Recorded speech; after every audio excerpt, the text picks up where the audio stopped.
अमृतपाल पर पंजाब पुलिस सूत्रों के हवाले से यह खबर मिल पाई है कि कैसे हुलिया बदलकर पाकिस्तान भागने की फिराक में है अमृतपाल। अब नेपाल के रास्ते पाकिस्तान भागना चाहता है अमृतपाल, ये सबसे बड़ी खबर। और पंजाब पुलिस ने अलग अलग हुलिये की तस्वीरें भी जारी कर दी हैं। इस बीच एक और महत्वपूर्ण खबर कि कैसे इस पूरी तरीके से बीएसएफ और एसएसबी को भी अलर्ट करने को लेकर खबरें मिल पा रही है। तो जहां इसकी नेपाल के रास्ते पाकिस्तान भागने की साजिश को लेकर बड़ी खबर सामने आ रही है, क्योंकि हुलिया जिस तरीके से यह बदलता जा रहा है उसी के तहत तस्वीरें भी जारी कर दी गई हैं और बीएसएफ और एसएसबी को अलर्ट भी कर दिया गया है।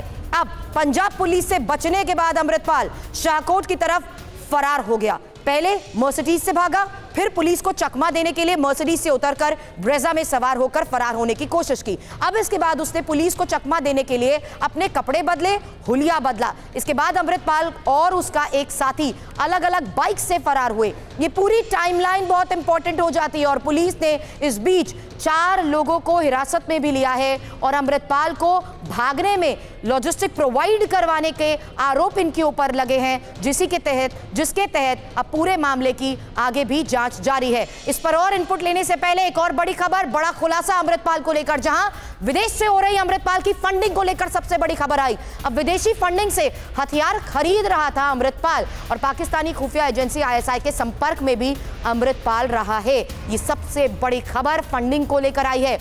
एक एक इंफॉर्मेशन अमृतपाल की इस टेरर नेटवर्क को लेकर अब आपके सामने होंगी, क्योंकि यहां पर 6 फाइनेंस कंपनीज से करोड़ों की ट्रांजैक्शन को लेकर सबसे बड़ी खबर आई है। मैं चाहूंगी इंफॉर्मेशन वॉल पर ये सारी डिटेल्स आप यहां पर दिखाएं कि किस तरीके से टेरर फंडिंग को लेकर बड़े खुलासे हो रहे हैं, जहां 6 फाइनेंस कंपनी से करोड़ों की ट्रांजैक्शन को लेकर बड़ी खबर। अब अगस्त 2022 से करोड़ों की ट्रांजैक्शन हो चुकी है, यह बड़ा दावा किया जा रहा है। और कहां से हुई है transaction? Canada, US, England, Germany, Australia से करोड़ों की फंडिंग को लेकर यह इनपुट है और जालंधर के 2 हवाला कारोबारियों के जरिए ये ट्रांजैक्शंस किए गए हैं। अब पंजाब पुलिस और काउंटर इंटेलिजेंस की 28 टीमें जिस तरीके से पूरे मामले की इन्वेस्टिगेशन में जुटी हुई है। जितेंद्र, क्विक अपडेट आपसे इस पर मैं चाहूंगी, कैसे इस पूरे नेक्सस तक पहुंचने की कोशिश और लाइन ऑफ इन्वेस्टिगेशन के तहत ये बड़े खुलासे कैसे लिंक किया जा रहा है इसे?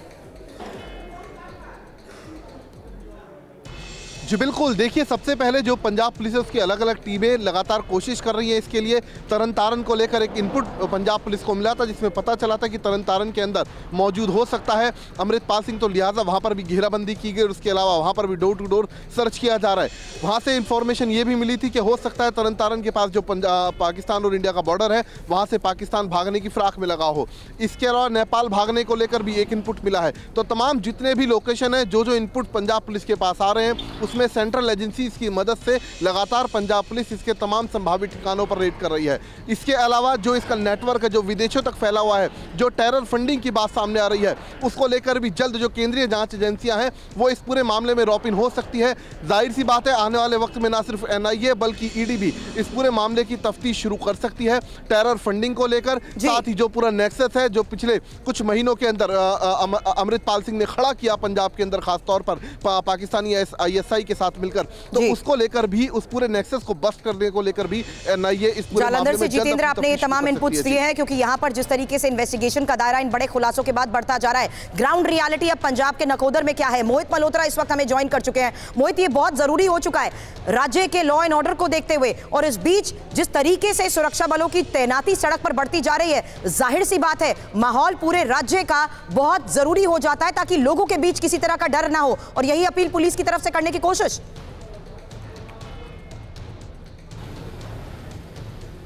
जी बिल्कुल, पंजाब पुलिस के द्वारा यही अपील की जा रही है। और आपको बता दूं 4 जिले हैं जो कि सेंसिटिव माने गए हैं, जहां पर अमृतपाल सिंह के समर्थक हो सकते हैं, और एक सब डिवीज़न है इन 4 जिलों, और इस सब डिवीज़न को छोड़कर बाकी पूरे पंजाब में इंटरनेट सेवाएं बहाल की गई हैं। और लोगों को भरोसा जताने के लिए कि कानून व्यवस्था पूरी तरह से बरकरार है, लगातार फ्लैग मार्च निकाले जा रहे हैं। ना सिर्फ जालंधर बल्कि पंजाब के अन्य जो ज़िले हैं वहाँ पर भी लगातार पैरामिलिट्री फोर्सेस के साथ पंजाब पुलिस फ्लैग मार्च निकाल रही है और दावा किया जा रहा है कि सब कुछ कंट्रोल में है। लेकिन अगर कुछ कंट्रोल में नहीं है तो वो है कि आखिर इस सवाल का जवाब कि अमृतपाल सिंह कहाँ है, कहाँ वो अंडरग्राउंड हो गया है। तरन तारण जिले में उसकी लोकेशन मिलने की जानकारी है, जिसके बाद तरन तारण में BSF को अलर्ट किया गया है, क्योंकि तरन तारण बिल्कुल पाकिस्तान की सीमा से सटा हुआ जिला है। तो कहीं ऐसा तो नहीं है कि ISI की मदद से अमृतपाल सिंह पाकिस्तान में घुसने की कोशिश कर सकता है। इसलिए भारत पाकिस्तान सीमा पर BSF और सेकेंड लाइन ऑफ डिफेंस पर पंजाब पुलिस को अलर्ट पर रखा गया है। नजर बनाए रखें, आगे भी इस बारे में आपसे लेटेस्ट इन्फॉर्मेशन लेंगे। शुक्रिया आप दोनों का पूरी जानकारी के लिए।